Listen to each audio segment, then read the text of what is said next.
going on, guys? Thanks for tuning in to another episode of the Red Gold Standard podcast. My name is Zach Hernandez, and as always, I am joined by my co-host, Matt Llewellyn, and our guy, Mike Andrews of Nothing But Niners. And tonight we are going to be breaking down the 49ers 19-17 Week 6 loss versus the Cleveland Browns. It was an ugly one. It was a tough one, but there's certainly a lot of takeaways from this game. Before we get into it, guys, if you are tuning in on X, head over to youtube.com/49ersHive, youtube.com/NothingButNiners. Join from there so we can see and interact with your comments. While you're there, hit like, hit subscribe. We are on a mission to take over the world one subscriber at a time. We are currently around 3 billion. Help us get there. We appreciate everybody tuning in. Like I said, Matt, how you doing tonight? I'm doing a lot better tonight than I was on Sunday. I'm glad we actually delayed the show because I think all of us were kind of in a state of disbelief, some irritation, some frustration, some anger. That was an ugly one, man. These things happen, and it seems like every year in the NFL, there's one weird week, and I think this was that week, right? Philadelphia lost to the Jets. We lose to the Browns in probably one of the ugliest games you'll ever see the 49ers play. I think I actually jinxed us when I was like, hey, no, the whole offense isn't going to just like not show up. And then the whole offense just didn't show up. So it was just ugly watch, frustrating watch. And it's time to put us behind us. I don't think there's anything that you can really take away from this game. This is one of those where they're going to go into the film room if they haven't already, and they're just going to burn that film and move on to Minnesota because that was a terrible performance all the way around from everybody. Everybody. Yeah, it was tough. And before I toss it to Mike, he's probably not in here, but let me be the first to apologize to a Browns fan that did watch our preview show and said, what would a Browns win look like? And I laughed at you, sir. My apologies. I shouldn't have laughed at you. I think you were laughing too, to be fair, because you kind of chuckled in your comment, but I shouldn't have laughed because any given Sunday, any team could beat any team's ass. That's what happened Sunday. Mike, how you doing this evening? I am great. Just got done doing a couple of different Patreon episodes. So I'm in a great mood. I've got the hookah coals on right now. I've got my little Soda Stream, little homemade drink that I do over here. It's like a raspberry, cranberry, ginger ale mix that I do. Trying to keep it light, trying to keep it clear, and I'm going to try to keep it clean tonight. We'll see how I do, but I'm actually doing really, really well. I think this is the wake-up call the 49ers need. I don't know if you guys remember when we were talking about what the win would look like and what it would do for the team. I told him, I said, I think it'll ignite something in the team. So hopefully that's what this all leads to. Yeah, man, it's good. And the best thing about it, Philly lost, Seattle lost. It's an AFC opponent. Like, this is probably as non-consequential of a loss that this team could have suffered. And it was in week 6, still early enough to where they can recover, learn things from. So let's get into this game, obviously, right? First play of the game. Apparently, Deebo Samuel gets hurt on the jet sweep end around, whatever it's called. Injures his shoulder. I believe he plays another quarter or so, but really didn't do much. That first drive was sweet. 49ers drive it right down the field. Nice little shovel pass to McCaffrey. Gets in. And then that's about it for the rest of the first half.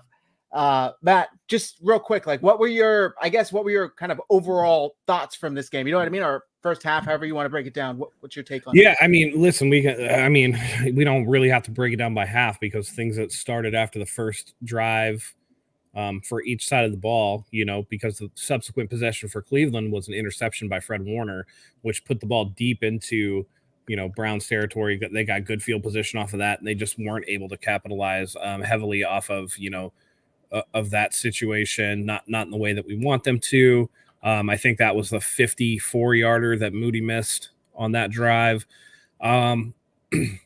Exactly one person on the 49ers had a good game, and that was Mitch Wishnowsky. Everybody else needs to look themselves in the mirror. I don't care if you were Nick Bosa. I don't care if you were Fred Warner with the pick. I don't care. The 49ers missed 18 tackles. They were penalized a ton, which we'll get to John Hussey's crew in a minute. The fact that I know his name is a problem. Brock Purdy was out there not getting the ball to where he needed to get to. It looked like the rain really bothered him. There was an 18-mile-an-hour wind. That looked like it bothered him too. Brandon Ayuk out there dropping passes, Christian McCaffrey getting hurt, Deebo Samuel getting hurt, Trent Williams getting hurt after he got tossed aside by Myles Garrett. The interior offensive line did nothing to stop Tomlinson, let him get inside. Nobody really looked good at all for the 49ers. And what I thought was impossible actually happened. From Kyle Shanahan all the way down to the last guy. They got outplayed in all three phases of the game. Offensively, they had nothing for Cleveland's defense, which power to Cleveland's defense. They're really good.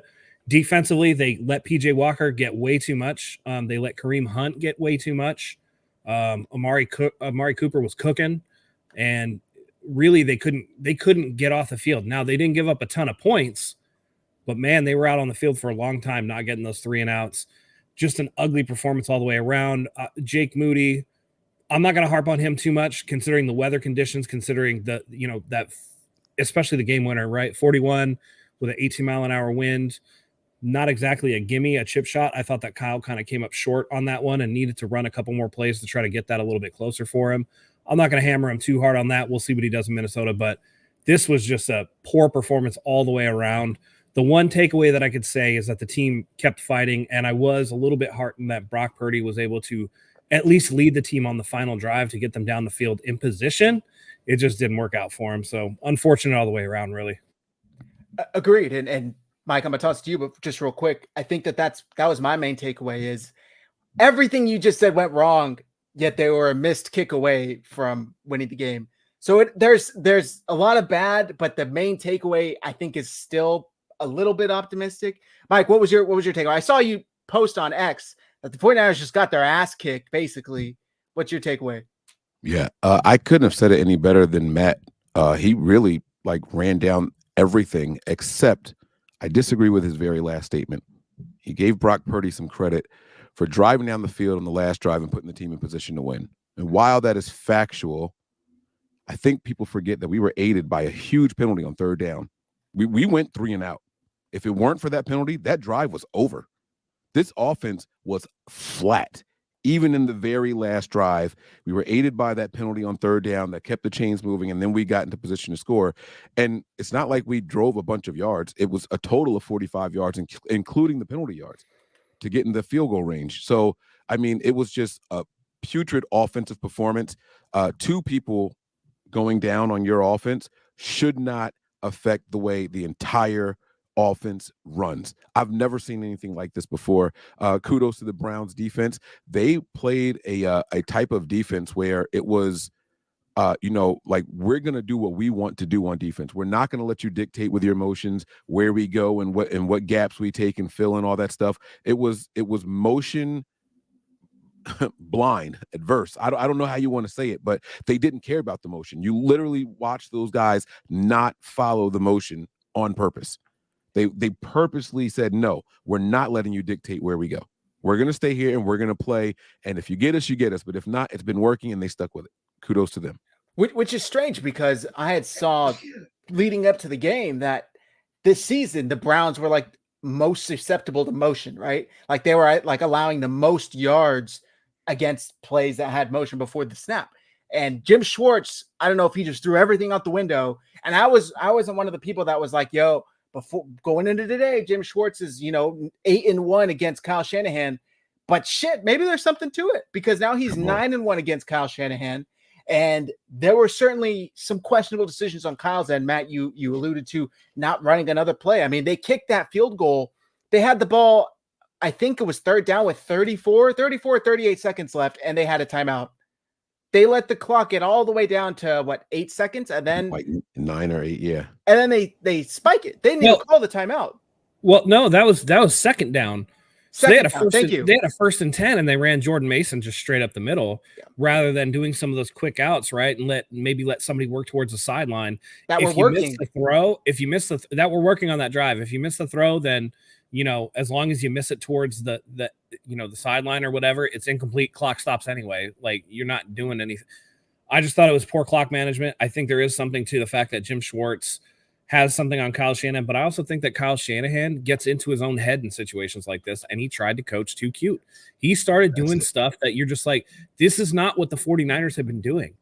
Like the slant plays that the 49ers typically run, that was nowhere to be seen. Some of the motion with Kyle Juszczyk where he comes across the formation, nowhere to be seen. Some of the stuff that they were doing that was really working was nowhere to be seen. Mike, the whole Brock Purdy, penalty thing, penalties are part of drives, and that really wasn't makeup for the disastrous bullshit call on Tashawn Gibson.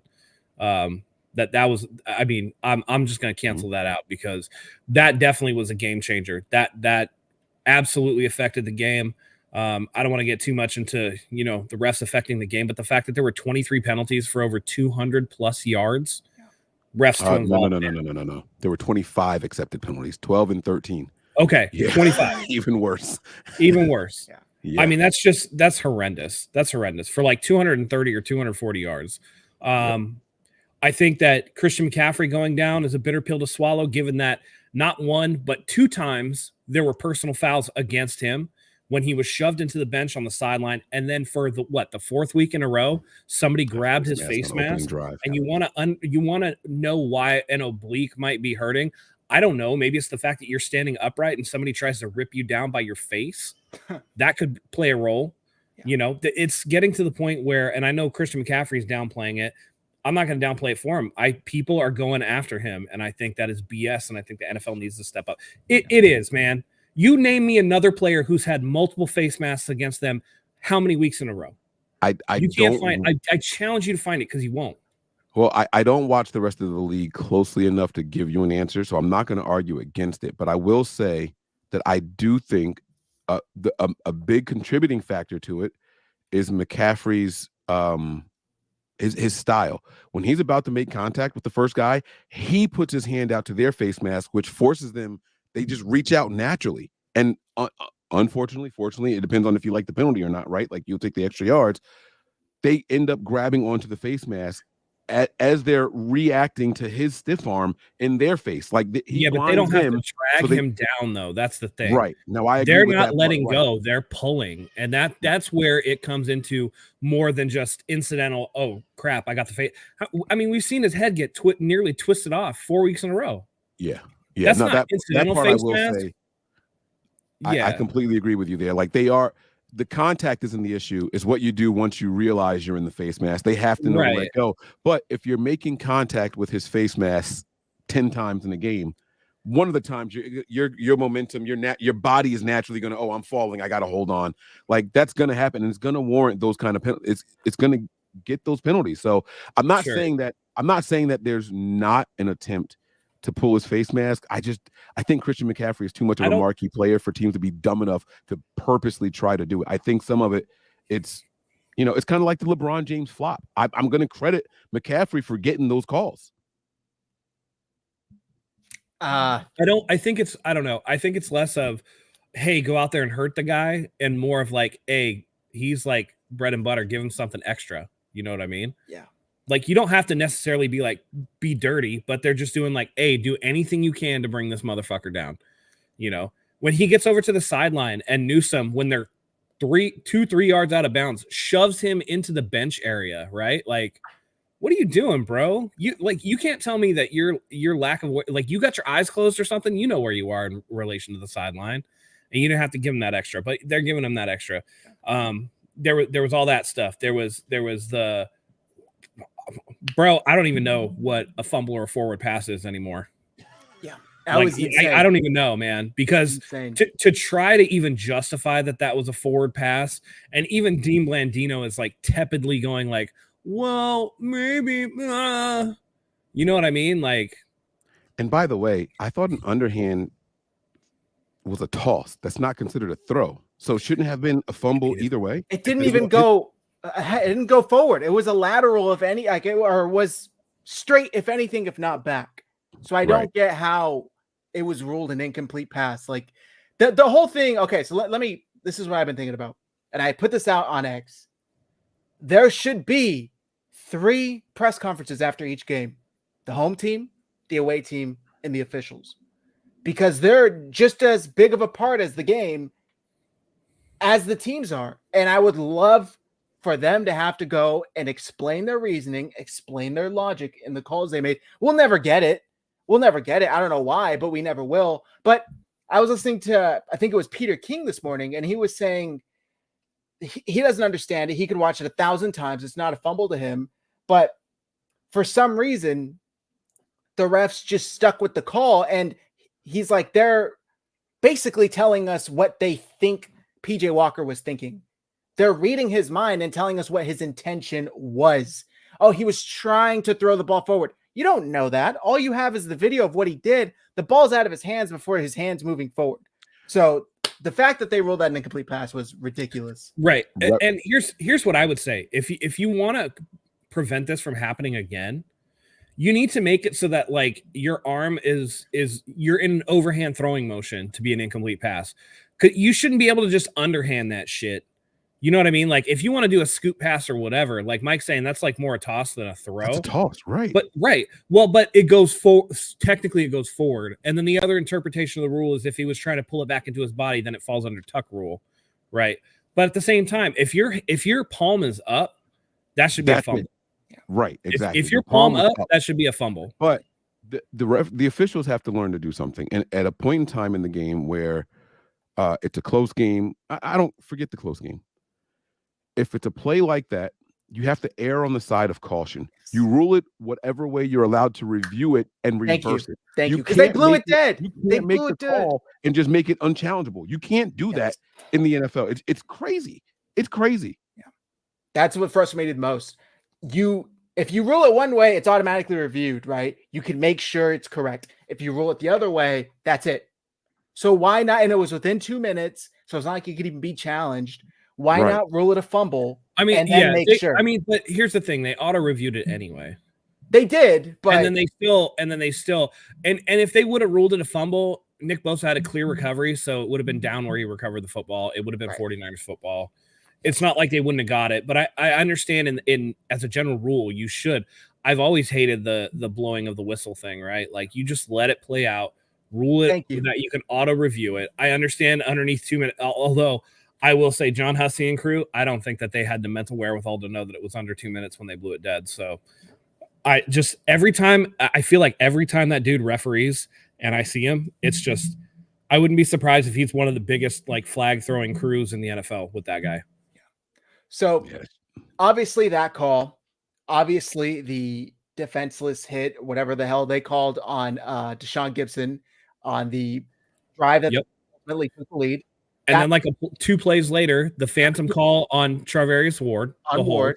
But I think the three of us will ultimately live by the saying, don't let it get to the point where the refs can fuck you, right? Like, don't let it get to the point where those calls determine the game, because it shouldn't even have come to that. If the 49ers are doing their job correctly, they could call 10 bad calls and maybe it's a 1-score. You know, like it shouldn't have gotten to that point. And as much as it sucks, you need to account for the refs, like you account for the weather, like you account for injuries, it's just an aspect of the game that sometimes you're going to have to overcome. And Sunday they weren't able to. But if you would have told me that you lose Christian McCaffrey after the first half, however long he plays, Debo gets hurt on the first play, Troy Williams out there limping with a sprained ankle, and it's a little rainy, it's a little windy, and you get all these bad calls and crucial moments, and you still have a chance to win it on the last offensive series of the game. I take that. I take that every time, because that's not going to be like that every Sunday. Unfortunately, it was this Sunday, but it's not going to be like that every Sunday. Matt, I'm going to ask you, Jake Moody obviously missed 2 kicks. A lot of people immediately, where's Robbie Gould? The 49ers messed up by drafting him. They should have never let Robbie walk. Did they mess up by going with Jake over Robbie? And is this a problem you're concerned about long-term for Jake? No and no. People have short memories, because in the New Year's Day game against the Raiders last year, Robbie Gould had a chance to end the game before it went to overtime, and he missed in a dome. So you can miss me with all that shit. How many times did Robbie Gould miss routine extra points? Like, he did it every year. So it's not like he was perfect in the playoffs, sure, but you're talking about a guy who you're trying to replace in the long term, right? Gould's last couple of years here were marred by the fact that in a lot of instances, he didn't seem like he wanted to be here, seemed like he did the bare minimum effort. We weren't getting touchbacks because the dude didn't want to do kickoffs, right? All this different kind of stuff. And it's just one of those things where it's easy to criticize Jake Moody for going out there and missing kicks. first, again, you're talking about bad weather conditions outdoors in Cleveland, 18-mile-an-hour winds, not like gusts, 18 steady with gusts higher than that. You're talking about trying to kick a ball from 54, which is no gimme in perfect conditions, right? And then 41, which is not a chip shot either. That's a medium range field goal. And you add in the weather stuff and you can talk about pressure, whatever. But this dude played 4 years at Michigan in Big Ten college football in a lot of the big moments. It's not like he's afraid of the moment.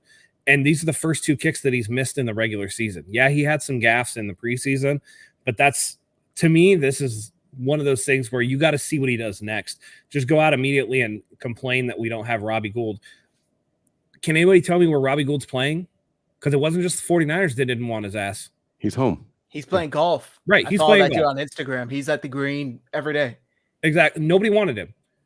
So you can miss me with that. That's just, that's low hanging fruit to go after and criticize the kicker for, it's super easy to criticize the kickers for whatever is going on, but that was those were tough kicks, man. They were tough kicks. Yeah. And nobody said shit. I'm not going to hammer him. 5, right. Now, if he starts shanking him in Minnesota in the Dome on Monday night, then maybe we have a problem, but I need to see something different because he, up until that point, he hadn't missed anything in the regular season. He was perfect. He was perfect up until that point. And again, Robbie is getting up there in age, right? Like it was either this year, next year. How many years realistically was he going to continue playing? A couple. So the 49ers had an opportunity at a really, really good kicker prospect in college. They don't come along that often. I'm not mad that they took the shot, right? Like you take a shot, you try to replace a pivotal piece with a long-term solution. Mike, I'm going to toss to you, but I'm going to ask you, we saw what happened pregame. We saw the energy getting riled up and the fight and both sides going at it. And, Debo in the middle of it, of course. This dude got hurt on the first play. Does that bother you at all? Not obviously that he got hurt, but just you're out there causing a fight.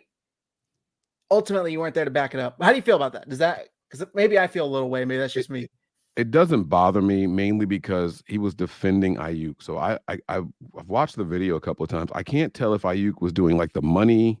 That's what I thought. Or if he was clapping. But either way, your hands are obviously too close to someone else's face. That was a violation. But when Ayuk got pushed, Debo came in right away. I'm never mad at teammates standing up for each other. That's never going to be the issue. Now, separately from that, him not being around during the game to do anything, that's been a Debo issue.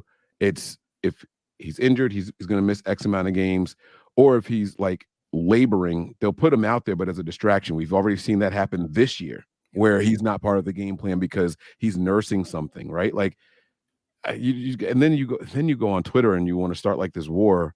Like you can't laugh at someone for being on the sideline when your ass is on the sideline yourself. Like it's just weird. It's weird energy to me. I don't know, man. It was the Browns were on a mission. They succeeded. It started with Christian McCaffrey. It went to Debo, and they just continued to dominate on the defensive side of the ball. They had the Niners flustered from before the snap even happened, before the first snap of the game. There was a lot of, all I'll say is there's a lot of corniness going on both sides of the field. I saw the Browns did the 49ers entrance with the boombox. They did that and then didn't put it out until after they won. That's just corny. That's just corny. If you're going to do that, put it out before the game, and then they go out there when Moody misses the kick. They're celebrating like they just won a Lombardi. I'm not mad at it, right? Like they to the victor go the spoils. They get to celebrate however they want. They won. They physically beat the crap out of the 49ers. I'm not mad at it, but it did rub me the wrong way a little bit just seeing Debo talk the shit and then immediately get hurt.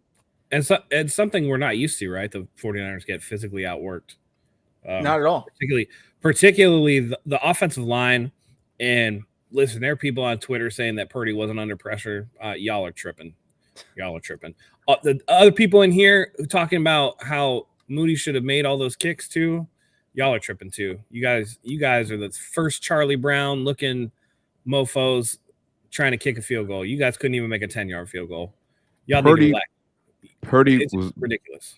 Purdy was under pressure sometimes. Like, to say that he wasn't is silly, but he also struggled in very clean pockets. He was also moving when he didn't have to move. So, I mean, I get people trying to say it wasn't so what happens is there's extremisms on both sides. It's a bridge too far immediately after the game, right? So you're gonna have people blaming strictly the offensive line, and it's like now you're gonna get people who are linemen, like people who are former linemen, people who like to break down the film. Well, he wasn't under as much pressure as what you guys are making it, but it seems extreme because now you're going at everyone who was saying it was the offensive line, right? So now it's making it look like he wasn't under that much pressure, but he was under pressure, and when he had clean pockets, he was still inaccurate. He still got his happy feet look different than the happy feet that we're used to. His happy feet doesn't come with the ball padding, the ball tapping, and then the footwork. He gets really stiff-legged and just moves. So the way you look at Brock Purdy's happy feet, these are tells that are now going to be out there on film. His happy feet were the opposite. Like, he got stiff-legged and then he would just move. And it's like, well, what are you moving for? The pocket's clean. So we can't speak in any sort of absolute right now because it wasn't an absolute thing. It wasn't he was under pressure the whole time. That's why he looked bad. It wasn't that he had clean pockets and he looked terrible in the clean pockets. It was a mixture of both. So I pulled this up from David Lombardi. It's the how close the defensive players were, I believe, on average. The league average is 4.56 yards. Myles Garrett was 3.27 yards away from Brock Purdy on average Sunday. Zadarius Smith, 3.73. Dalvin Tomlinson, 4.08. And Okoronkwo, 4.13. So all four were above the league average Sunday versus Purdy. Hey, go ban that dude in the chat right now. But this doesn't count for – who are we getting rid of?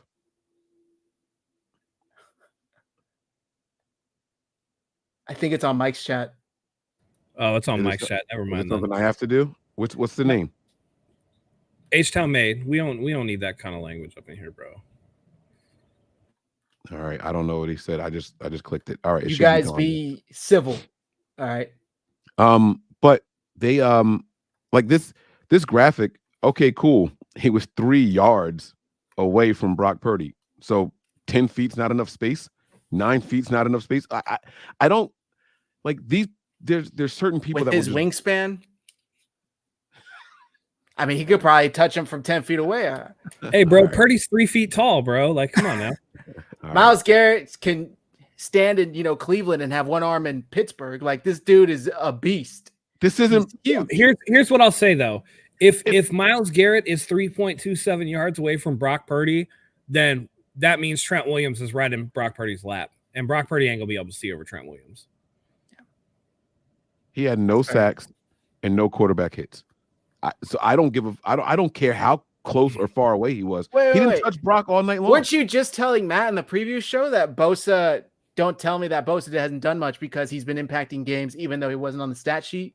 You just told Matt that on Saturday. Yeah, you did. Oh, I thought you said. You said pre. I thought you meant like. No, it wasn't. It wasn't Nick Bosa. It was that punk ass bitch Zadarius Smith.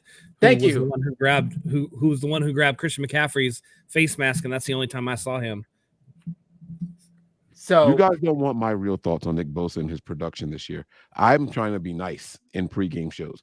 I am trying to be pro 49ers in pregame shows. Going into it, I'm going to talk shit. I'm going to hype us up. I'm going to big us up. Don't be nice. Say what you feel, man. You can say what you feel. Come on, we all feel the same way. Nick Bosa is not Nick Bosa this year. We can all sit here and try to. I agree with that. He hasn't the missed OTAs. Especially, and I will say the one thing that's been irritating me about Nick Bosa right now is that, unlike years past, when the play gets away from Nick Bosa's not running after the play. Yeah. Right. If you watch him, he stops. He's just done. Yeah, he's done. I don't like to see that. I don't know what that is, but I hope it's all right. Yeah, it is what it is. I think Purdy, it's unfortunate that it played out the way it did. I think arguably one of the best throws I've ever seen him hit Ayuk right in the palms. Bounced right off his palms. And it was third and long, third drive. I'm not sure. Ayuk does separate. I don't know if he gets caught up or if he doesn't think the ball's coming. He kind of stutter steps and then gets going again, and the ball's already in the air. And I mean, he goes to grab it and it just bounces right off both palms. If he catches it, it's 6. At the very least, it's 6. At the very least, it's a giant gain, right? And then, unfortunately, later he misses a wide open Christian McCaffrey. That's also 6 if he hits. Like, the plays were there, and there was also a handoff. I want to say it was 7-0. I could be wrong, but a handoff to the left side, McCaffrey with Juice in front of him. There's absolutely nobody on that entire side of the field except for the guy that Juice is blocking. Juice somehow he gets fought through his block, and that guy makes the tackle. So the plays, like always, Kyle Shanahan calls were there. I mean, this game could have easily have been 14-0, 17-0. It just didn't work out. You know, the ball bounced the other way, unfortunately. Even the overthrow to Ayuk where he was wide open, the overthrow to Christian McCaffrey when he was wide open, both of those would have been at bare minimum. I don't know if Christian McCaffrey has the juice to finish that off, but he had his guy beat by 7-8 yards easily, and he just and I was talking to guys during the live game, and people were like, Shanahan's play calling. I said, no, what you guys don't realize is it's always little play, and then hit them with a boom. The 3 boom plays were dialed up this game. Yep. That's normally a 49ers game. We get you with the 3 boom plays. We make you suffer for it. It's either 3 touchdowns or 3 60-yard plus gains. And then it's like, okay, the defense has to start backing up after the boom plays. But because we weren't hitting on them, the defense said, hey, we don't give a shit about that downfield stuff. Yeah. They're not doing it. We'll stop when it's not working. If it's still working, we're going to continue to do it. They didn't try to fix what wasn't broken. And if you're not going to take advantage of what a team is giving you, there's no need for the team to change anything that they're doing. That's what we saw the entire duration of this game. The whole game. Your kicker can't kick. We don't care about the field goals. Go ahead and attempt it. You're not going to hit the open guy downfield. Then keep throwing it to him. That's fine. No, I agree with you. Brock Purdy was off all game. That interception was trash. Like, just throwing behind. The self-recovered fumble. Like what? Fuck? Yep. All right, man. Yeah, it's fine. Yeah, just no good all the way around. He was not good, and we'll see how he recovers from that, and we'll see what he does going forward. Now, I don't want to be the one that's just like, see, told you he was trash. You know, there's those guys out there. A lot of people were waiting for that. Oh yeah, of course they were. There were people out there with like 30 message threads on X going like, see, this is bad. Weren't saying shit when he was playing good. So yeah, this is one you just got to throw away. This is one of those games where each team has one of these every single year where they just play like absolute trash and you just got to throw away the film. And this is that game for the 49ers. See, and this is where we differ. I don't want them to throw it away. I think there should be still shots posted around the locker room of this game. I want. You know what I mean, though. You know what I mean, though. This isn't something. I get what you're saying. I'm saying like you don't look at this film and go like, oh, this was positive. This was positive. This is like film room is y'all are getting your ass chewed, and then it's time to move on. Like you're gonna sit there and see all your bullshit, and then you got to get ready for Minnesota or whatever. Yeah. But yeah, I'm telling you, like that in terms of throwing it away, there's no like moral victory to come out of this, right? You can't be like, well, this was good and this was good. There's none of that. Everybody played like shit. Aside from Mitch. Do you guys think that after Debo was out, Kyle tried to use McLeod in Debo's place? Yes, 100%. I mean, it was obvious. Yeah. And Kyle said beforehand, or maybe it was after, was supposed to be a big Debo game. And I think for some reason he just thought, I'll just swap the pieces. And I don't understand why you wouldn't go with the guy that's more physical in Ronnie Bell. If you're trying to run Debo type stuff, you need a more physical wide receiver. Ray McLeod is Charmin soft. I hate the way he returns the ball. He doesn't fight through anything. Like I'm not a fan. I'm not a fan. Doesn't make good decisions. That screen pass, I mean, he was just off the whole time, but he runs right into Trent. And Purdy said there was a defender in his lap, and he's trying to get the ball out, and he looks, and there's still, he throws the ball at Trent's feet because Ray ran right into Trent. It was all over the place. I wanted to address this comment real quick from how about talking in Grubber Media. Don't use weather as an excuse. Browns played in that same weather too. Dustin Hopkins missed a field goal earlier in the game. There's a reason it's called home field advantage, right? they're used to this weather. Like and yes, Hopkins missed a kick, but the players have been there the whole time. Like this is something that an environment they're used to. It's not Santa Clara. It's not. But doesn't that prove the point though? That it Hopkins was missed the kick. yes, yeah.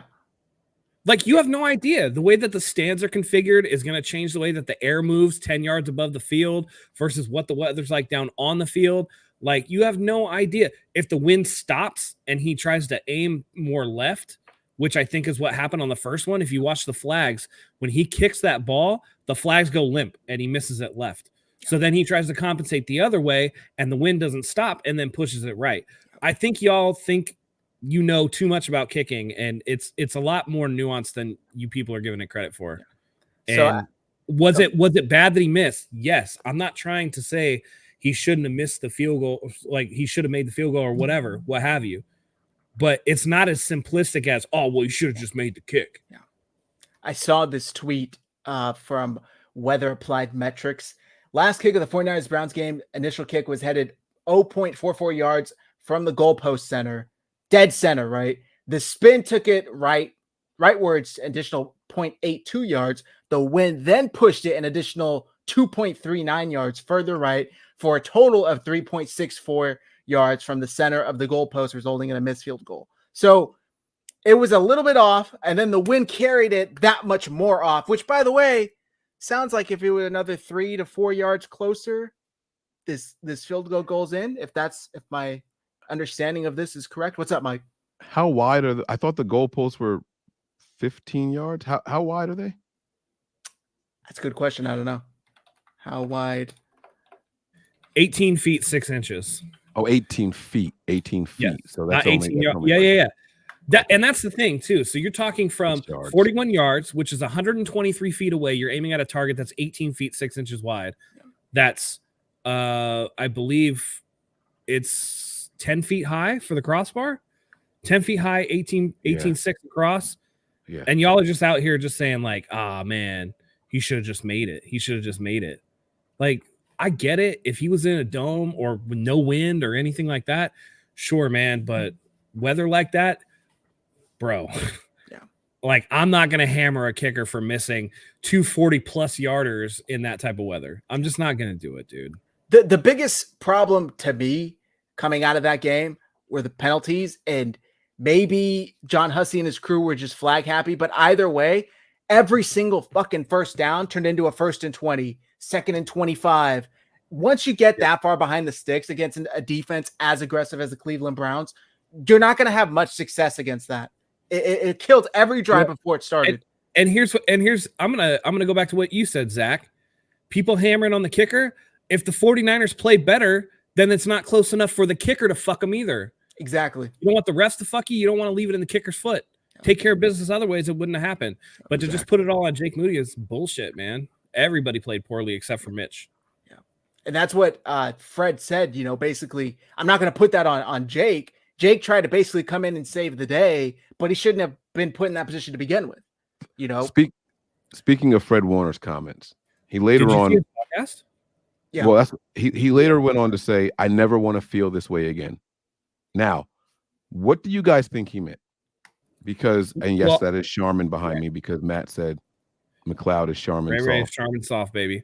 Well, okay, so I have some insight. I caught a clip of his podcast where he was like talking about the loss or whatever. He's like, dude, we totally expected to have a physical game out there, but we expected to win. We should have won that game, and we lost it. He's like, everybody in the locker room was feeling bad because we're not used to losing.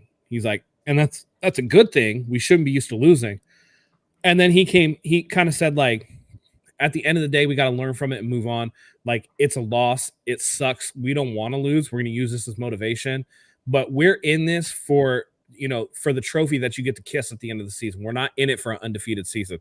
So we got to take our lumps and move on. And I thought that was a good perspective. But I think the whole, like, I don't want to ever feel like this again is one of those things where, like, they just don't I have not seen. I mean, week 3 against Denver, right, was the last time I saw this 49ers team play this badly. Yeah. It's just weird. Go ahead. For a guy to say that we don't expect to win every regular season game, to go out and say, I don't want to feel this way again. And I'm just wondering, the Well, specific feeling he's talking about. It's No, clearly he not wasn't losing. saying he's talking he about getting wasn't his saying- ass kicked, I think.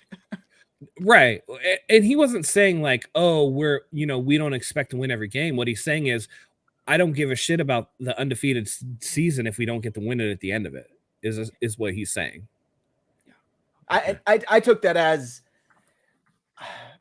I don't want, if I go out there and I feel like as a team we fucking played our hearts out and literally gave it everything we could and we lost at the end of the day, I think that's easier to live with than knowing there were opportunities that you just let slip by. And I think that's what he means, that knowing, yes, we lost, and yes, the Browns deserve this win, they earned this win, but we still feel like we could have done more. Like, we didn't leave it all out there.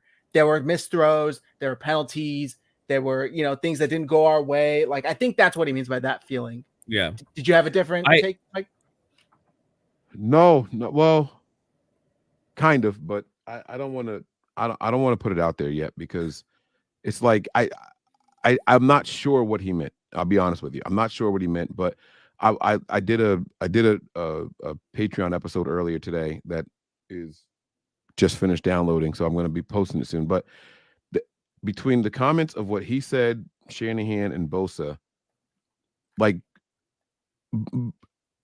I feel like it's not just about the results of the game, and I don't think it's just about the penalties and losing, right? Like, Fred, for all intents and purposes, had a pretty good game, right? Like, Fred was on point, but there's something that's off right now. There's something. I don't know what it is. I don't know if it's the defensive coordinator. I don't know if it's the defensive play calling. But for Fred to say, like, I don't want to feel this way again, like, you held a team under 20 points. You had the second highest scoring team in the league on the other side of the ball from you. Like, you should be happy about that. Like, you know what I mean? Like, if you told me coming into this game, forget everything, the Niners were going to have to beat a team that put up 19 points, I think we would all say, all right, we got that. We just need 3 touchdowns throughout the whole game. We got that. If I told you trying to say that he's trying to put that on the offense, then I don't know what I'm trying to say. I don't know. I'm not exaggerating. I'm not lying. I don't know what exactly he was trying to say, but I think there's more to, I don't ever want to feel that way again than just, we lost the game in the regular season. And then he goes on to say, we're not here to win all the games in the regular season. We want the trophy, because the trophy's still well within reach. But he didn't say we're not here to win all the regular season games. That's not what he said. He said it's not about an undefeated season. It's about winning, because that's just reality. They lost. Yeah. So he's like, who gives a shit about the undefeated season at this point? It's about getting the trophy. So I think that's a little bit of a disconnect there. And I actually disagree with you. I think Fred Warner was actually late in a lot of spots, and I think that the absence of Dre Greenlaw hurt him a little bit, because there was a lot of trying stuff to overcompensate for the absence of Greenlaw. But to me, then that's not having a good game. If you're not staying within yourself and you feel like you have to do extra or whatever, you know what I mean? That's not necessarily having a good game. And I don't know how much is off when you just came off of a nationally televised 42-10 ass whooping of the Cowboys. I don't know. I think it's a little bit too much of a reaction to say like something's off. I think they just got their ass kicked and they didn't like how it felt to finally be bullied by somebody. That's where I'm coming from. Yeah. You know what I mean? Like, and I get what you're saying in terms of like, you don't want anybody to, give up the ghost in terms of, oh yeah, like, I don't care about winning every game. Like, I get if that was what I thought, like what I thought he was saying was not that. I get if that's what you think, then that would be a problem for sure. If I felt that way, that would be a problem too. I don't know, man. So, all right, let me go back a week.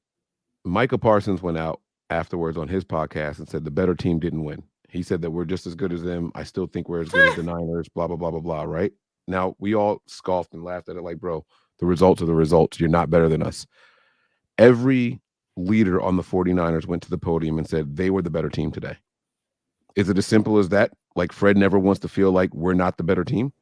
It's as simple as the 49ers have a better culture around their team than what Dallas does. Dallas is in it for themselves. And so they're feeling their own hype and whatever. But you can't tell me that a 32-point ass whooping is the same as having an opportunity to win the game at the last second, despite all the shit that happened. And then you still go out there with class and be like, the better team won today. If Moody made that kick, do you think we still get these same comments from the 49ers players? No, because the result would be different.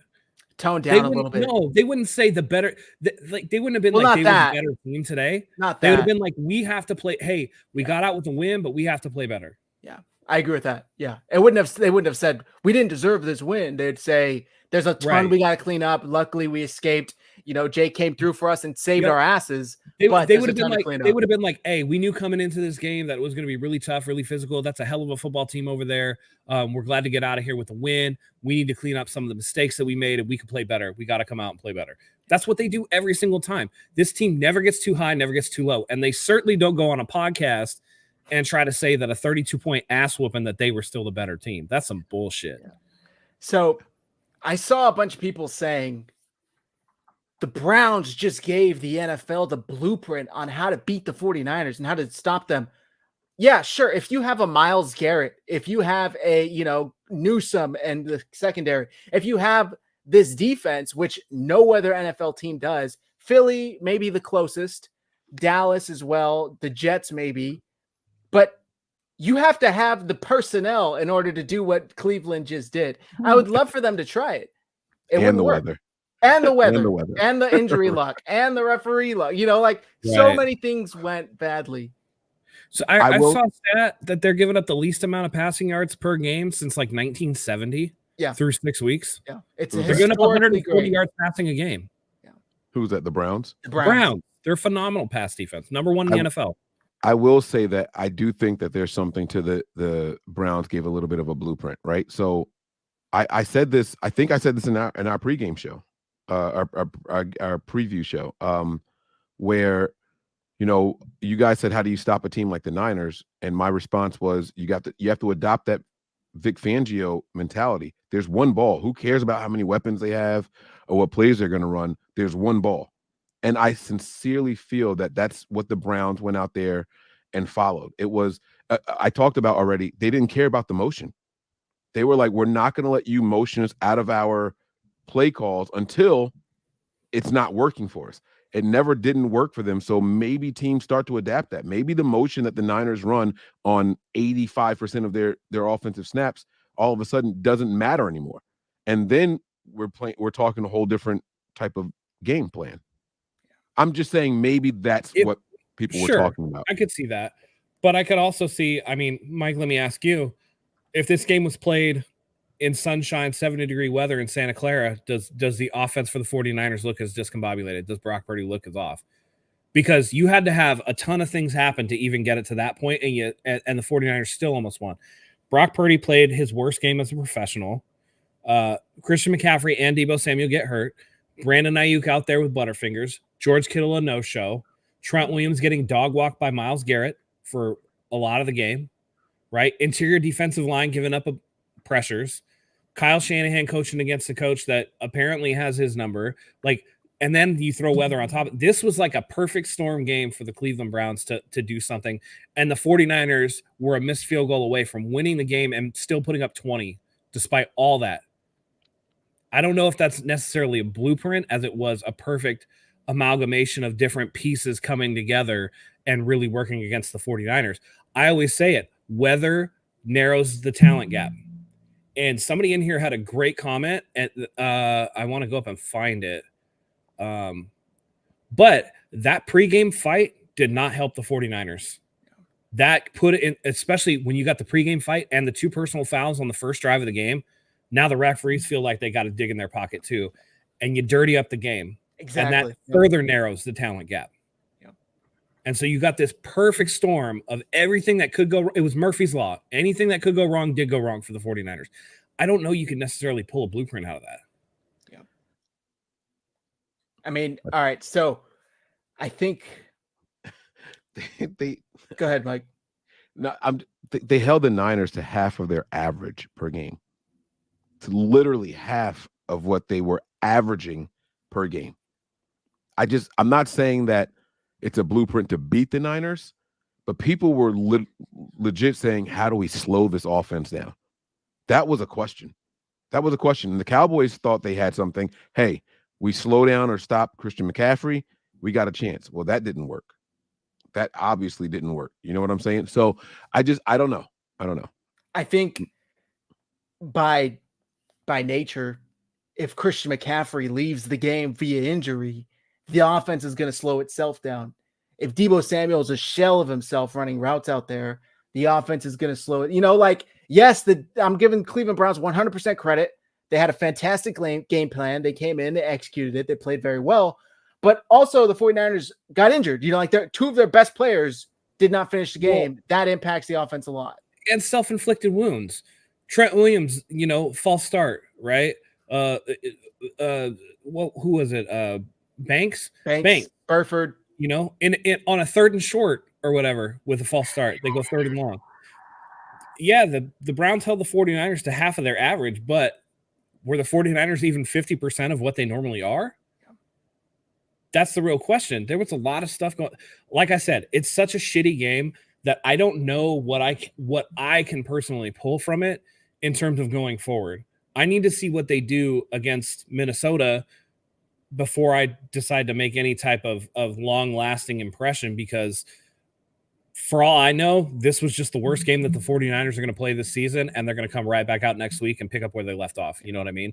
And Mike, like you said it earlier, right? This is a game where you feel like this was the perfect time for this to happen to them so that they could, you know, this is the best thing to happen to the team going forward or whatever. I kind of feel that way too. You get that whole, because I'm guilty of it. And if I was guilty of it, I know some of the players were, right? And Mike, you were at the same spot, right? What were you insinuating? If they get over 23 points against Jim Schwartz and they win this game and cover that 9.5, then we're looking at a team that, dang, do they go undefeated? Now all that talk is squashed. We don't have to worry about that anymore. Now it's back to football. And I know that stuff was starting to creep into the player's mind, because you start looking at the schedule, you start looking ahead. And I feel like this was one of those games where they started looking ahead and just they got smacked in the mouth. And sometimes the best way to wake big brother up is when little brother comes in and sucker punches him. You know what I'm saying? So who knows? Maybe that's exactly what they needed.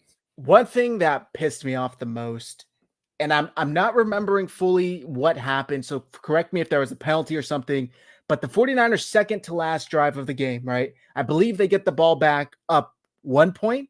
Is it 14? Yeah. 13 or what was it? Yeah. To get the ball back up 1 point, and Kyle Shanahan calls 3 passes. Yep. They had the clock for a total of 25 seconds. I think the first one was the intentional grounding on Brock Purdy, so that it was 2nd and 20. Okay. But yeah, that entire drive took 21 seconds. Yeah. Or 22 seconds or whatever it was. Didn't force the Browns to use any of their timeouts. They get the ball back, and the rest is history. But it's like, man, I know the penalties really set back this offense, but I don't know. A lot of decisions questioning. And why the delay in making Mason your backup? Yes. You're going to go to a guy who's been sitting on the bench for how fucking long instead of Mason, who's got like league-ready legs underneath him? Averaged 7 yards a carry last week. And then, okay. All right. CMC's down. Okay, Mitchell. Let's go. Like, what?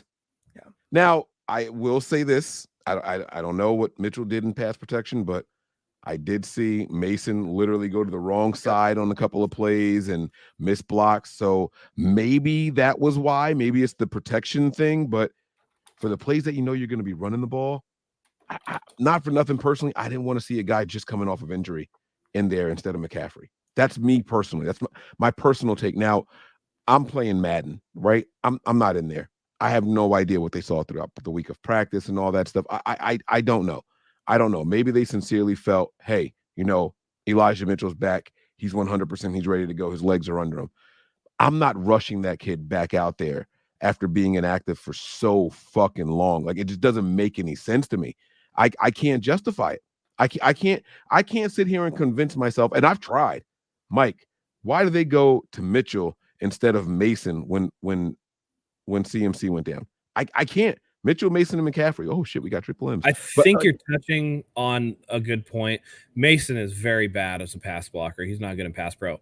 But 2 carries for -3 yards for Elijah Mitchell and no burst. He looks like he's got no burst. I'm with you. He needs more time to get into football shape. Let him practice, but you don't necessarily have to play him. Right. But the thing is, right, I understand what you're saying. Terrible in pass pro. Cool. I accept that. It was never more than a 1-score game for either team. You don't have to come out passing all the time. Like I just felt like we outsmarted ourselves so many times in this game, specifically on the offensive side of the ball. I just don't get it. Yeah. I don't get it. I want to play this clip. This is Kyle talking about Mason and Mitchell going into week 7 with the potential of a McCaffrey injury, I believe. So I'm going to play it real quick. 47 seconds. Would you be okay with Jordan Mason being the top running back in that game? Yeah, we'll see how. I mean, Elijah's earned a ton with us over these years. I think Elijah, when he's been healthy, has been as good of a back as there is. He's had a hard time staying healthy. But I also can't take away anything from JP. I mean, every time JP's got his opportunities, you guys see how he's done. So both of those guys have done very well. You know, Elijah came back and practiced late last week on Thursday. So he got really one true day of practice in, and that's why JP got the first nod once Christian came out. But we got 2 really good players there, and I know Ty Davis is waiting for his opportunity also. So hopefully Christian will be good to go this week. But if not, we got a group of backs that we can rely on. So my main takeaway is immediately he's asked about Jordan Mason and he pivots to Mitchell and what Mitchell has earned. I don't know. What more does Jordan Mason need to do other than be better in pass pro? It's the problem that I have with sometimes player coaches. They get too caught up in the optics of something, right? Oh, well, Mitchell has earned. Dude, the NFL, that famous quote, NFL stands for not for long, right? What have you done for me lately? And Mitchell had a great rookie year. What has he done since then other than get injured? Nothing. So I feel like Kyle feels like he owes him based on reputation rather than putting the best guy out there. And I feel like the way that Mason is running the ball, he's the better running back to back up Christian McCaffrey at this point. Pass pro be damned. I don't care if run Jordan Mason on if you want to make it not one-dimensional, when Jordan Mason is out there, you can run him on some of those running back choice routes. He caught a pass 2 weeks ago. He's good on one of those Texas routes. Yep. So he can catch the ball. If you don't want him blocking, run a route with him. And don't tell me about Jordan Mason's fumbles either. Yeah. Where are the fumbles in the NFL? Like where are the fumbles during games? Like, all right, you guys are scared because of preseason and all that shit.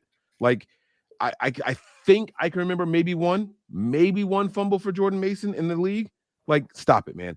Stop it. You can't name me a fucking running back that doesn't have a fumble before. And if that's the case, if that's what you're concerned with, then just fucking cut him.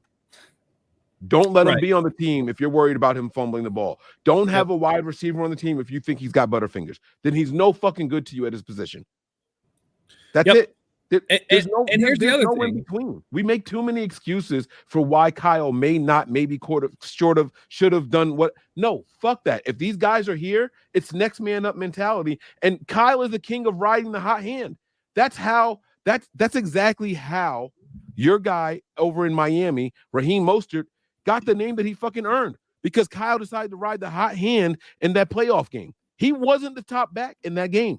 People forget that shit all the time. It was like, oh man, there's something going on with Mostert. We got to let this guy keep going. And he set a franchise record for rushing yards in the postseason as a running back who wasn't the starter. He was not the starter, right? So don't tell me that Kyle doesn't see someone that's good and say, hey, I got to stick with this guy. You just chose to put Mitchell in. For what reason? What video does he have of you? Like, what where's the evidence? What's happening? I don't know, man. Like, this shit was frustrating. It was annoying. I know I shouldn't be acting the way I'm at. I'm sorry, guys. No, you're good. Hey, you know what? I like the fire. By the way, in regular season play, Jordan Mason has 0 fumbles in the NFL. You know who fumbled at the 1 yard line last week? Christian McCaffrey, but you don't want to see him benched, right? And you can't tell me on a day where, was it 2 weeks ago that Christian McCaffrey fumbled, or was it last week? The Cowboys game, last week. Okay. I thought it was a Cardinals game, maybe.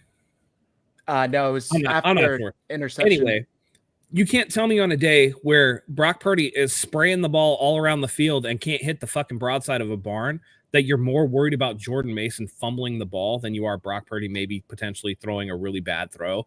And so in a critical point where you need to run some clock, you don't run the ball at all. That's a Kyle Shanahan thing. I don't want to hear shit about Mason from anybody because that's a cop-out. And That's a cop-out. It was bad play calling, bad play by the offense all the way around. No excuse for it. You can't put that on Mason's. Oh, Mason might fumble. Like, coulda, woulda, shoulda. Like, wishing one hand, shit in the other. You know what I mean? And last week, the 49ers, that was a dogfight, right?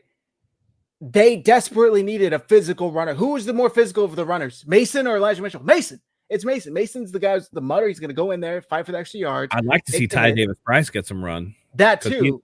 He's more physical than all of them. Yeah. And on the flip side, they desperately missed Dre Greenlaw. Not only his playmaking ability, but just his presence. He sets that tone on defense. He's so physical. He would have been up for that match, that battle, 1,000%. This defense missed his presence. They missed his energy. They missed his playmaking abilities. They missed his coverage. There are a couple of plays where he probably sacks the quarterback that instead PJ Walker just kind of slipped away. So they missed both. They missed Greenlaw on defense, and Mason should have got more play on offense. Can we talk about Randy Gregory, guys? You guys want to talk about Randy Gregory real quick? All right. He was Why all are you right. looking annoyed, Mike? Because I'll wait till you see what you got to say. I don't want to. I was impressed. I was impressed with Randy Gregory. He looked like he had the motor that he had prior to going to Denver, right? Which is kind of my whole problem with him when the 49ers traded for him. I didn't like the fact that he could turn it on and off. I like the players that just have it on permanently. But he looked motivated. He looked good. He looked strong. He looked like he had a nice burst. And he had a good sack on a third down play that, helped end a drive. What's your take, Mike? Let's hear it. I just don't care for the player. I'll be completely honest with you. Like, it's cool that he's here. Congratulations, you got a sack. But we'll see how it goes. Like you said, it's certain guys that just take plays off and don't do what they're supposed to do or what you're expecting of them to do. And he's really, to me, he's one of those guys. Like, and so I hope I'm wrong. Maybe the 49ers find a way to motivate this guy and all that stuff, but I'm not going to sit here and pound my chest and say, oh, it was a good acquisition because of one game, because week one, we thought Drake Jackson had turned the corner and he's vanished since then also. I'm not going to do it. So I'll just see what happens. He's a guy that's always rubbed me the wrong way since he's been in the NFL. Just certain people value personal interest over the gain of the team. That's fair. By the way, the Smitty, one loss and y'all go crazy. We're not going crazy. We're just talking ball. We're breaking down the game, going over what happened, what we disagree with, what we agree with. And so what? Let's just say they're right. Let's just say what Smitty is saying is right. One loss and we go crazy. So are we just supposed to say, oh, it's just one game. Don't worry, we're Super Bowl bound. Next show. We can't talk about the loss. We can't dissect the loss. We dissect the wins. We sit here and go through all the positive plays after a win. We sit here and highlight every good Brock Purdy play that he makes. We can't analyze them negatively now. Like, what else are we supposed to do? That shit bothers me so fucking much when people want to critique the content creators on creating content. We are all reacting to what we saw. Are we just supposed to sit here and, oh, don't worry, guys, we're still tied for first in the NFC, so it's okay? Like, no, we're going to fucking talk about it. We're going to talk about it. We're going to dissect it. We're going to break it up. We're going to try to find out why these things happen and see if they're preventable. See if the errors of the 49ers ways are correctable. That's what we're here for. And if you have any kind of passion at all, you'd be reacting the same way. Yeah. Exactly. Yeah. Listen, that's the mentality of a person who roots for a franchise that is full of fucking losers, who's made the playoffs twice this century. Dum. Like, honestly, this team, of course, we're upset that this team lost. We actually have expectations this year, unlike the Cleveland Browns. To be fair, I don't know if he's a Niners fan or not, but I don't know. I'm looking at the brown in his logo. I don't know. At the same time, that's some loser mentality shit, man. Yeah. Either way, yeah, we can dissect, we can argue, we can debate. I learned more about how the team reacts to a loss and what they do recovering from a loss. Like, the team played terribly. We can't say. Why do you think that they're above reproach? Why do you think they're above criticism? All right, man. If I do my job poorly, I expect to get criticized too. Yep.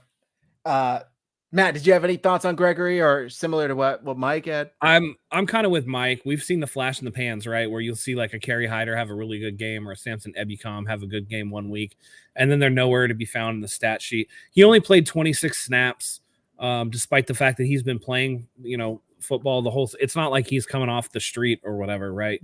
I don't know. He's a body. I think that against better competition, because let's be real, 18 of 34 for 192 yards and 2 picks for PJ Walker, not exactly blowing the doors off the building.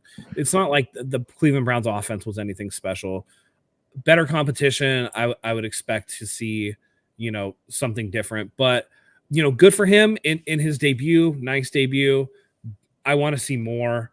Essentially, if you can make Gregory and Jackson and some of the other guys as a rotation to bookend the other side across from Bosa, and Bosa can, finally turn it on after what seems to be like he looks like he's 75% effort Bosa right now. I'm not really feeling what they're doing. And I don't know if that's the difference between, Steve. I feel like, here's how I feel. I feel like if Bosa was doing what he was doing, right?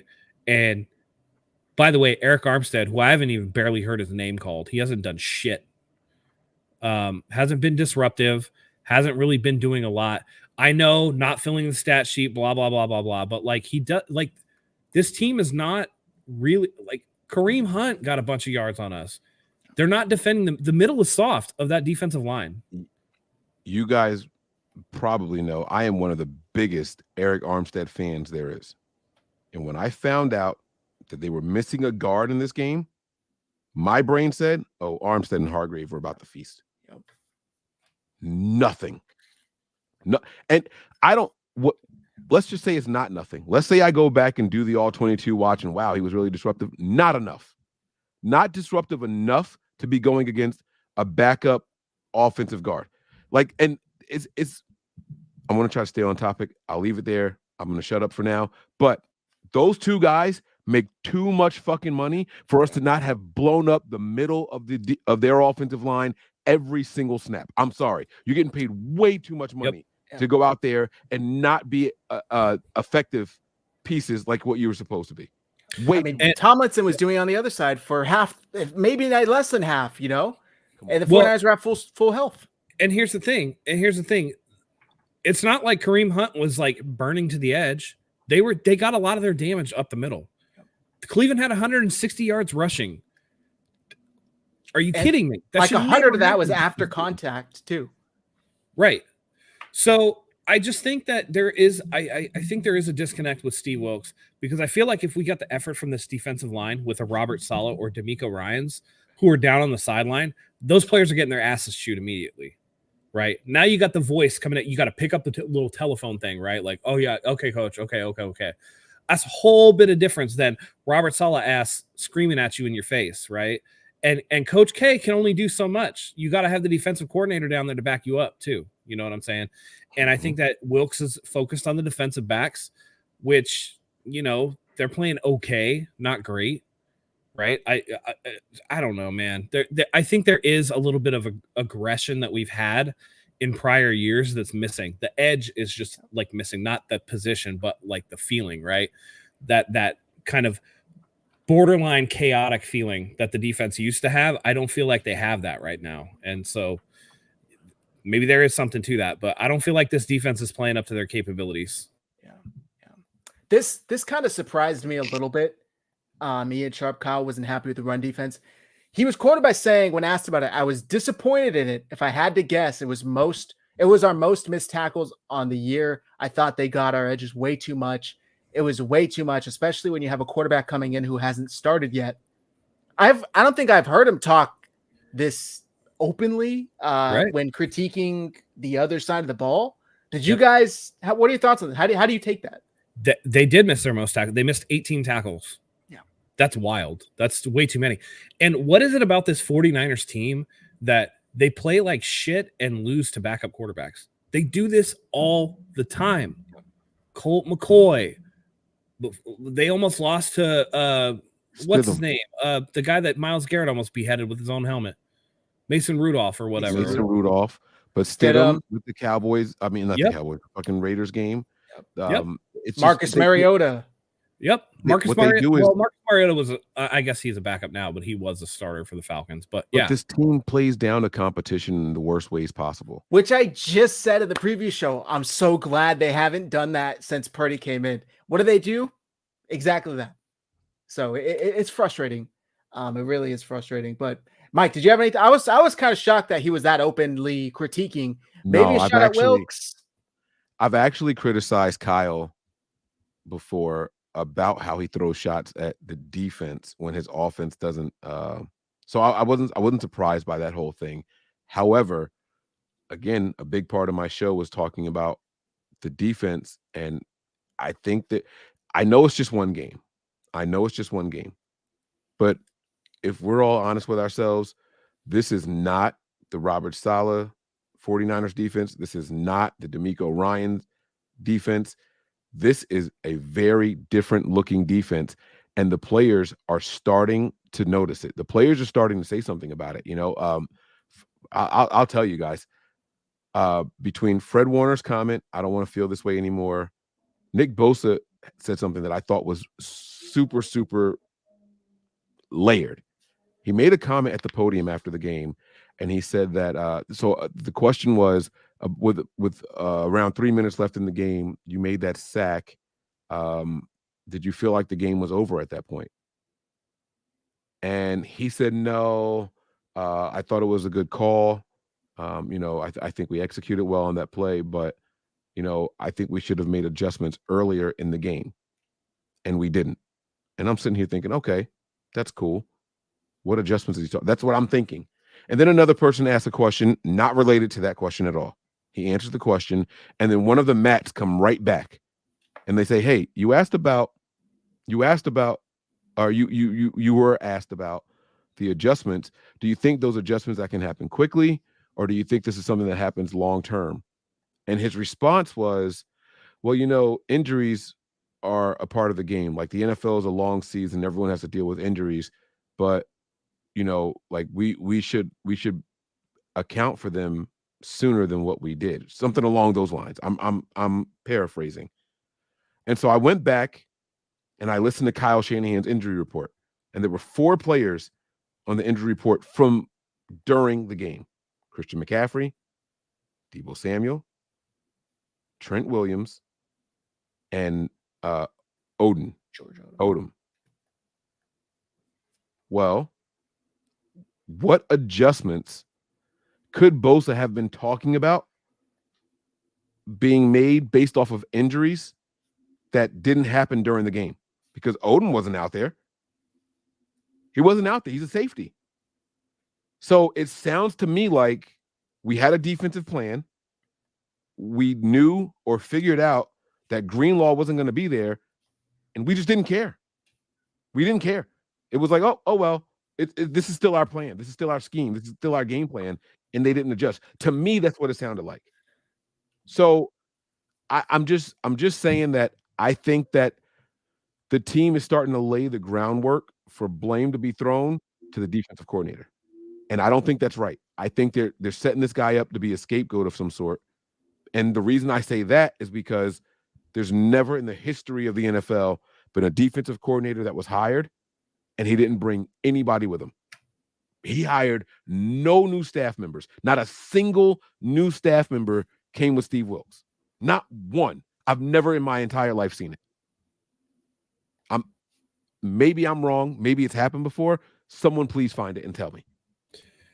I feel like they hired Wilkes to be a puppet. This is what we do. This is what we run. We have to get someone in this position. We don't want to promote anybody that's down below. Do you want the job or not? Keep running the same shit that we're running. And now he's been here. We're 5-0. Let me start implementing some of my own shit. Maybe they don't like it. I don't know what the case is, but I've never seen this happen before. To add on to that, Mike, he even kept the same verbiage. He didn't even bring in his own verbiage. He told them, I'll switch all of my calls to keep your guys' calls. That way nothing changes. I'm wearing all black. Y'all can't see my arms, but they're up in the air. He's a puppet. He's a puppet. He's the fall guy before there's even a fall to be taken. Like, it just doesn't make any sense to me. And I feel like the guys on the defensive side of the ball are getting frustrated. I feel like Kyle's getting frustrated, but I'm not letting that go. Sorry, not sorry. 19 points. Kyle, you're the offensive guru. You're the offensive genius. Figure it the fuck out. Score more points, bro. Score more points. Sorry. I do want to address one thing that you said, where you said, hey, the game plan is the game plan. We don't care. Drake Greenlaw's not here. We don't care. When they started giving up stuff in the middle of the field, do you think they should have cared at that point? Isn't that Wilkes' job to make an adjustment? Yes. Like, I get that, yes, he is a puppet. He's not there to disrupt the apple cart, right? But at the same time, you can't just like not do your fucking job too. At some point, you got to be like, all right, cool. Like, I know what you guys do, but this shit ain't working. Because I don't think that the players would push back necessarily if they're getting bullied around like they were. I mean, just drive after drive after drive, shit up the middle. Like, at some point, if he's just like, hey, look, we're going to do a little switch up, right? Like, this is what we're going to do. Especially once you got to halftime and you try to make that adjustment, that's where that needs to happen. And they just didn't look like they did anything. So I get what you're saying. I know they're setting up Wilkes to be the fall guy, but he's not exactly trying to buck against that either. Right. Yeah. Call something different. Who gives a fuck what they're telling you? Kyle cannot run the offense and the defense. I'm sorry. He can't. He can't. No, I'm not no saying head coach I don't want can. to see it. That's not their responsibility. Right. He cannot. So Wilkes, grow a pair. And if you're going to get fired, you're going to be the fall guy anyway. At least do something what you want to do out there. Like, I don't want to hear that bullshit. Do something, bro. Yeah. Do something. It makes absolutely no sense. No sense at all. So the last question I have for you, gentlemen, before we get into our chat pack is Brock Purdy obviously had a rough game, right? Finished the day 12 for 27, 125 yards, 1 touchdown, 1 pick, was sacked 3 times. Before I get to my question, by the way, did he have 15 starts going into yesterday? Into Sunday? Do you guys know the number? 14? This was his 11th regular season start, and I think 3 postseason starts. Thank you. Okay, so let's just say 11th regular season start. For the people who have said 11 regular season games playing well, it's too early to say he's good. Let's pump the brakes. But after one bad start, you're ready to throw in the towel and say he's bad? Like, come on, man. Let's be real. Let's be real here. Performances fluctuate up and down. Things affect you, whether good defense, injuries, allow things to fluctuate. So if you weren't willing to crown him after 11, don't be willing to toss him in the trash after 1, because that's just bull. But my question for you, gentlemen, is, did you see anything on Sunday that worried you about Purdy going forward? Anything that you saw from him that you really didn't like, you really never saw before? Or was it just a case of, this is just a really good defense and we got to give them their flowers? I felt like there's something to Purdy has a little bit of a gunslinger mentality, right? Like he'll make the big boy throws. In this game where grip was an issue, where weather was an issue, where protection at times was an issue, I still feel like he tried to force the ball into spots.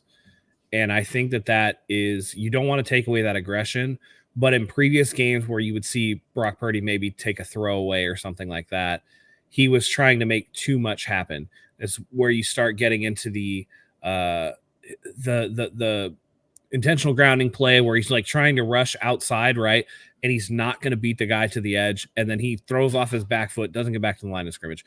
There's something to be said for taking the Tom Brady, taking the veteran quarterback route, where if you see a play blown up immediately, just throw it at your running back's feet. Just kill the play, move on to the next one. I think that there was too much unforced errors and bad positioning from Brock Purdy, where he was trying to make too much happen, where he was trying to do too much in a game where the conditions and the situation were maybe for the first time bigger than what Brock Purdy as the sum of its parts were. This is where the physical limitations come in, right? Like, hey man, he's got 9.25-inch hands in a windy, wet situation. Not having great arm strength and having smaller on the NFL side hands is going to affect how you throw the ball. Maybe you need to play more conservatively and take what the defense gives you rather than trying to force to the next level or whatever. And I think that it showed a little bit of a lack of awareness on his part for the first time. For the first time, to me, he looked like a quarterback that had a 7th-round pedigree, that was still in that first full season window, right? That first 17-game window. He looked a little bit over his skis for this game. Now, I don't know what that's going to be going forward. I don't know if that's something that he can adjust from, but I did see a little bit of a crack in the, too cool for school Purdy facade. I think he has to play more within himself when the situation dictates for it, and he needs to adjust his style to the situation rather than just, I'm Brock Purdy, I can do this all the time. Yeah. Mike, did you see anything? Same question. No, I mean, look, people are going to overreact. That's what happens after a loss. The passion and the emotions are still really, really high. I'm going to read the stat line to you guys of a quarterback, and you tell me who it is. It was 22 of 40. That's 55% completion.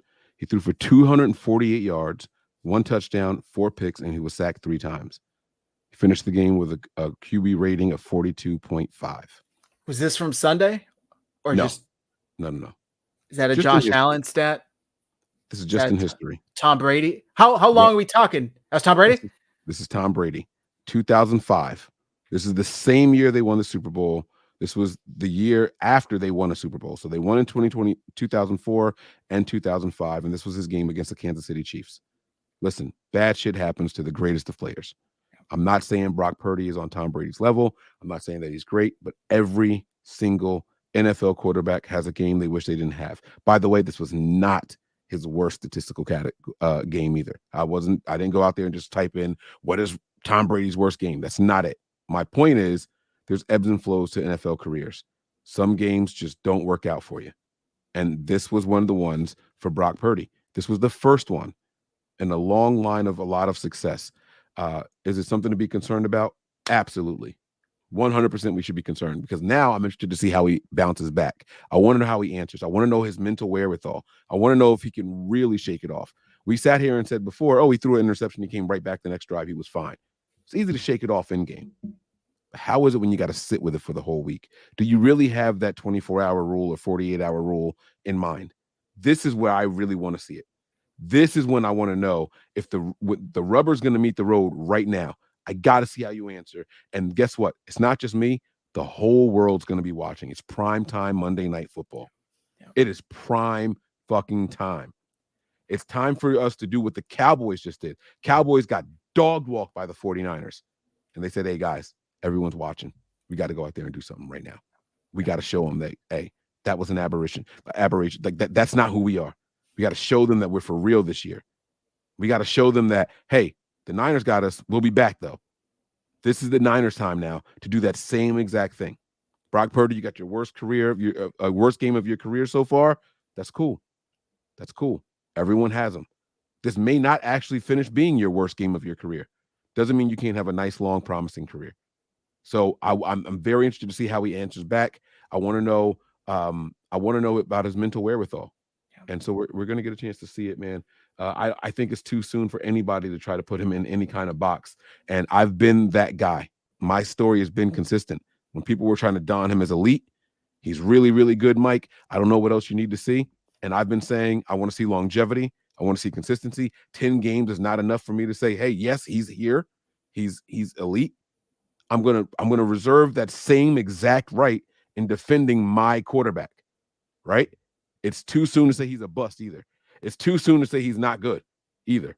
So I don't want to hear it either way. This is one of the things we have to sit back on and see how it shakes out. So real quick, this is that was his 12th regular season start Sunday. Keep saying yesterday, right? You said he had 11 going into it. So no. I think this was 11. Oh, this was 11. Okay. He had 3 playoff games. Thank you. Okay.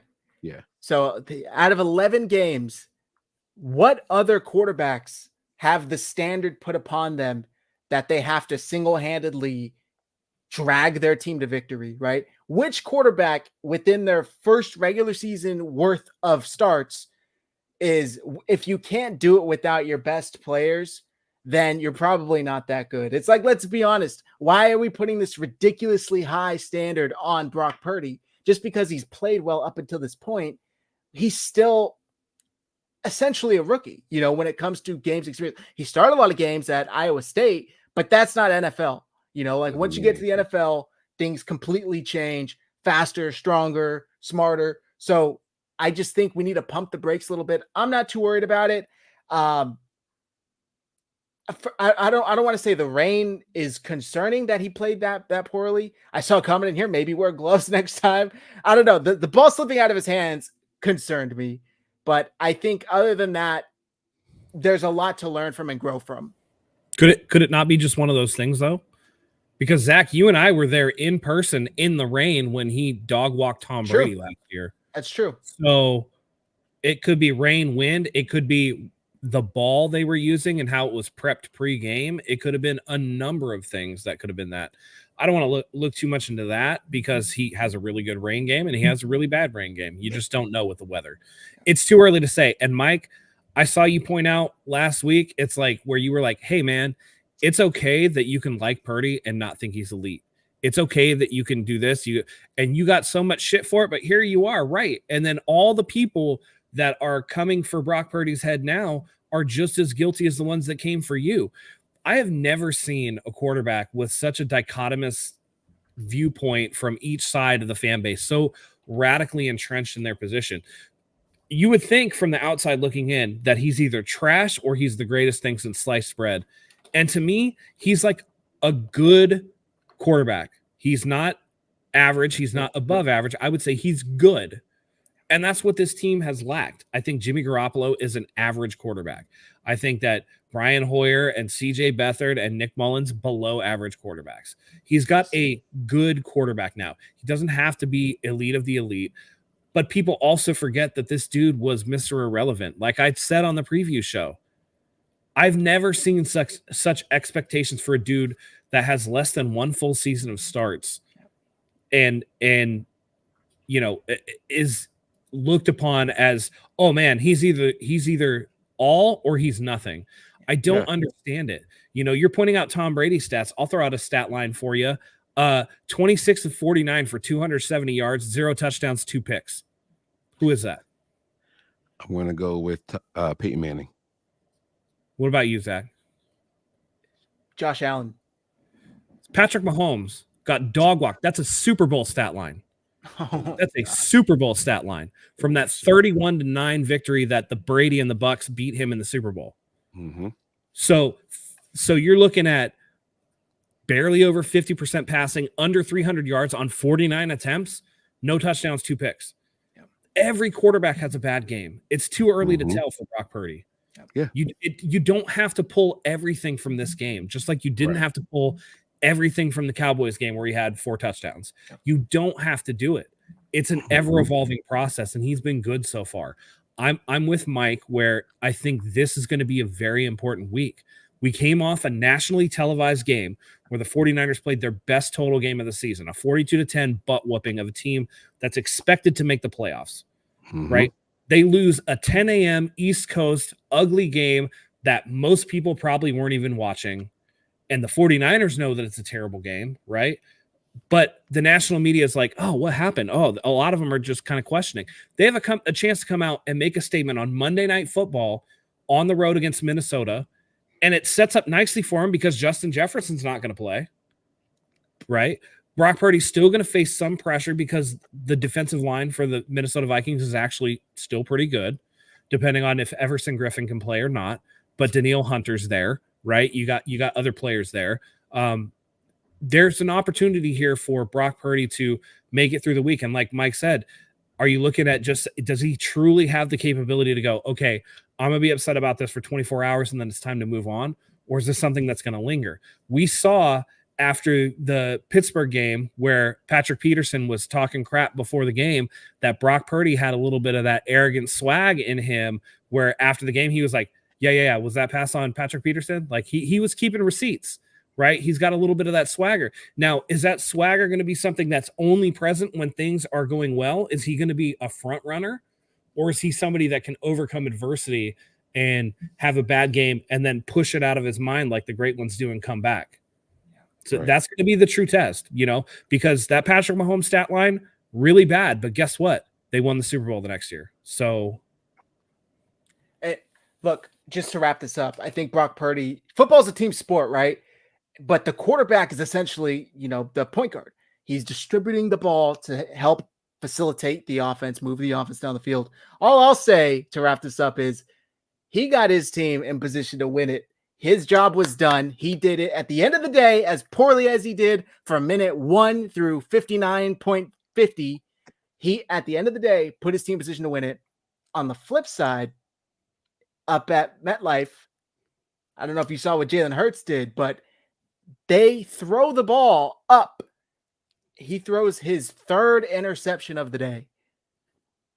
I'd much rather be in the situation where my quarterback leads me to make a field goal to win it. And I know Mike pointed out that there was a penalty that saved the drive, but I will say that the last few throws that Brock Purdy had, the one to Jennings, the one to Ayuk, those were his most accurate throws of the game, other than the one that Ayuk dropped. And that to me was more encouraging, right? You could say whatever you want about the penalties or whatever, but when it came to crunch time, right? You're looking for your 3-point shooter to hit the shot, right? Yep. You're looking for your guy, your hitter to drive in a run. Brock Purdy hit his guys and put them in position right at the end. And I think that was the most encouraging sign. We'll see if that can carry over. I want to see how he responds. This is going to be a very important week for the 49ers coming up on Monday Night Football. And I can't wait to see it, just to get the taste of this one just out, right? We got to move on because this game was terrible all the way around. So the 49ers should feel bad about the game. Fred Warner should feel like that he doesn't ever want to feel like that again. I don't ever want to feel like that again in terms of like how this season is going, right? This to me was the worst I've felt since Brock Purdy's elbow exploded. Yeah. Just from a standpoint of like, it's just the opportunities were there. And this to me was almost worse than that, because in that game, they were never in it, right? They were in it the whole time, and you're just waiting for them to do something because they have the capability, and they just didn't do it. And so that's almost like a disappointment rather than like, well, there's nothing we can do, No, there was something they could do in this one, and that makes it almost worse. I know we got to get to the chat pack. I got one quick question for you guys. Is this loss easier to digest than a blowout? That's my only question. If we had have got blown out or a close one. I'll say yes right away. Because if you got blown out, everything went wrong. Every single thing went wrong. Nothing happened right. You got to go look in the mirror, especially after you just blew out Dallas. If they were to have lost this game to PJ Walker and the Browns without Nick Chubb, they lost this game 30-10 or 31-3. There's some shit would have had to have happened, because that's unacceptable. From a team of this caliber, it would be completely unacceptable. Matt, I don't know if you're nodding, so I assume you agree. No, I agree with you. The fact that it seemed like everything that could go wrong did for this team, the fact that it seemed like nobody had their best game, the fact that there was a million penalties. I feel like I saw more penalties on the field than Brock Purdy pass attempts. The refs were out there chucking their flags more than Brock Purdy was chucking the football. I feel like the fact that they went to the end of the game and had a chance to win at the last second, much more palatable loss, because it means that their talent is so overwhelming that even when they play like absolute dog water, they're still in the game. There's nothing to say after you get blown out. Sorry, Micah Parsons. When you get blown out by 32, you weren't the better team. You're not even on the same level. You're not even at the same level. So to me, I think this is much more easily digestible than what Cowboys fans probably had to go through last week. Okay. Real quick, shout out to Diamador Lenore. Another pick. Playing better and better every week. So just wanted to get that out there. He did have the one. And I don't know what happened. I haven't seen the all 22, but I When he know he fell? fell down on a deep pass attempt to Amari Cooper. I I don't think know he exactly. just what happened. lost his footing. It looked like he got partially pie faced and then lost his footing, right? Like it looked like Amari got his arm into him and then he slipped. But yeah, overall, I thought he was doing better. And like Mike said, to me, he's more consistently in the area and on the ball than Charvarius Ward. Ward got mossed this game. Mhm. Badly. Badly. I don't know, man. Charvarius Ward making me nervous a little bit sometimes. Lenore might be the best corner on this team right now. He is. Mike, I think you said that previously, Mhm. right?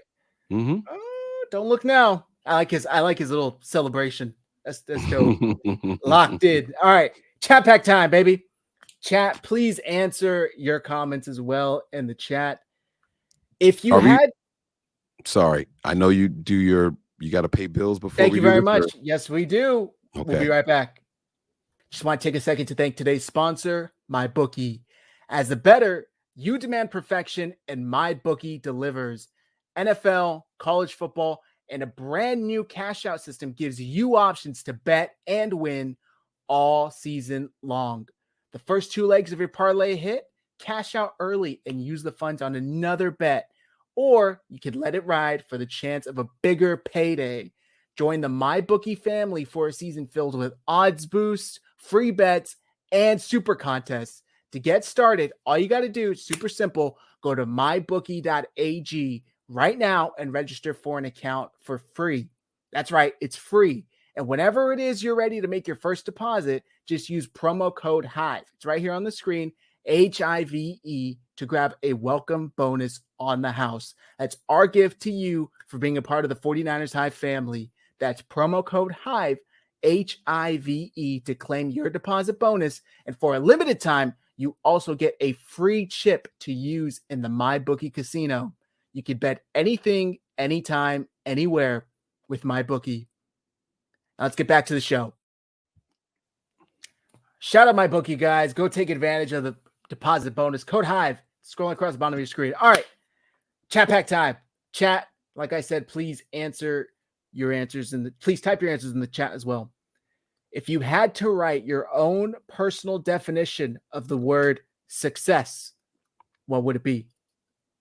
Which, by the way, this question reminds me of Croc, because I saw Croc put it on X the other day that he basically has everything he's ever wanted. So shout out to Croc, because that dude works hard for sure. If you had to define success in your own words, chat, how would you define it? I think my definition is going to be cheesy as hell. It's accomplishing whatever goal you've ever, strived to accomplish. That sounds like super bland, right? But I don't think everyone wants to be a movie star. I don't think everyone wants to be, the best in their field. I think there are some people that say, hey, I just want to get by and I want to maintain my lifestyle. And if that's what your goal is and you're doing it, how is that not success? Right? So I think it's whatever goals you have set for yourselves, achieving those goals. Okay. I like that. Matt, do you want to go? You want me to go? Yeah, no, I think it's setting goals for yourself, looking to improve yourself every day, and putting forth your best effort. You might not reach that goal, but if you've done the best you can and you've become an asset to yourself, to the people around you, to society at large, then I think you could be viewed as successful. Just don't be a drag and don't be a piece of shit. Yeah. I think success for me, I assume most men are like this, but being able to go to bed at night feeling good about yourself, like knowing you did everything you could that day to better yourself, to provide for your family, to anything that needed to be done, you got done, or at the very least tried your best to do it.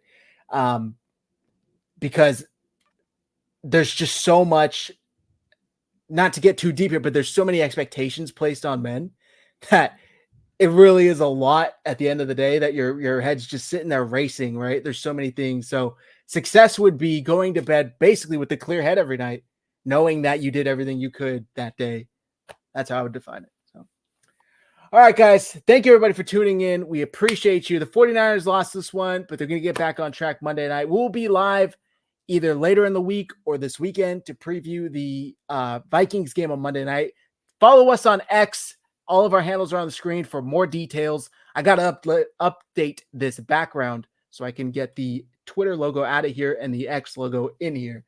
Mike, I'm sure the fans already know where to find you. Let them know. Yeah, guys, check me out over on the YouTube page, Nothing But Niners, but also head on over to the Patreon. It is patreon.com/NB9ERS. A lot of bonus content over there. We even have some non-football related podcasts that air exclusively over there. So make sure you guys head there. All right, patreon.com/NB9ERS. All right, go check it out, guys. Matt, carry us out. Absolutely. Tough loss. Not much else to say. I mean, we've covered it pretty in depth. One loss isn't going to make or break the season, though. Put this one behind us. Go out there, take care of business on Monday night, national TV against Minnesota. Let's go home and take a win. And, hopefully we didn't really talk about it, but McCaffrey and Debo and Trent all have a chance to play. We take our blessings as they are, take out of it what we can, put the rest behind us. That being said, for Zach, for Mike, for myself, tough loss, but it's not forever. Let's get them next time. So with that being said, until next time, everybody, go Niners.